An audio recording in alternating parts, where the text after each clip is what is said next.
Hello friend, আজি আমাৰ ঘৰত বনালো চিকেন ফ্ৰাই। তো চিকেন ফ্ৰাই দিয়ে ৰাতিৰ খাজ খালো আমি, ৰাতি ডিনাৰটো কৰিলো আৰু ইমান ভাল লাগিছিল নহয় চিকেন ফ্ৰাইটো খাই।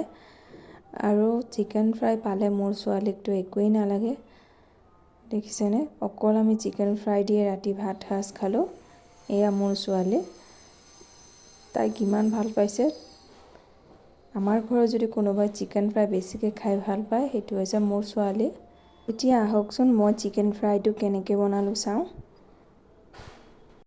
কেৰাহীত তেল গৰম হৈ যোৱাত মই ইয়াত দি দিছোঁ 2টা তেজপাত আৰু 2টা ডাঙৰ সাইজৰ পিঁয়াজ আৰু গোটা গৰম মছলা অকণমান মই ইয়াত থেঠালি দিছোঁ।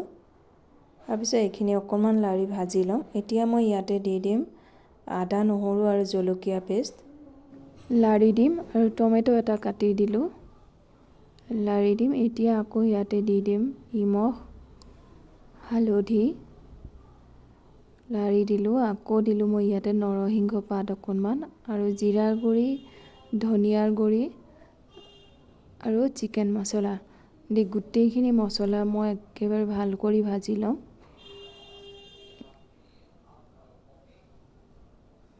ভাজি এতিয়া মোৰ মছলাখিনি ভাজা হৈ গৈছে। এতিয়া মই ইয়াতে দি দিম আলু 2টা কাটি, সৰু সৰু কৰি পিচ কৰি আলু 2টা কাটি দিলোঁ। এইখিনি আলুখিনি অকণমান ভাজি ল'ম মই মছলাখিনি দি। এতিয়া দি দিলোঁ মই ইয়াতে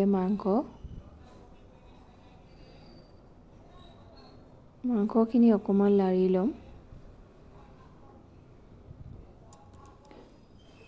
লাৰি এইখিনি এতিয়া মই ঢাকি দিম যাতে আমাৰ আলু আৰু মাংস সিজি যায়। দেখিছেনে পানী ওলাই গৈছে ঢাকনিখন খোলাৰ লগে লগে। এইখিনি লাৰি দিম, লাৰি দি মই আকৌ এবাৰ ঢাকি দিম, সিজিবলৈ দিম। আলু সিজাই নাই, এয়া চাওক। আকৌ এবাৰ এতিয়া মই পানী দি দিলোঁ ইয়াতে, পানী দি এইখিনি মই এতিয়া লাৰি দিম, লাৰি সিজিবলৈ দিম। আকৌ যিখিনি সিজিবলৈ বাকী আছে সেইখিনি এতিয়া মই সিজিবলৈ দিম। এয়া মোৰ মাংস ভাজা হৈ গৈছে, কিন্তু এইখিনি মই আৰু অলপ শুকান কৰি ল'ম যিহেতু মই ফ্ৰাই খাম।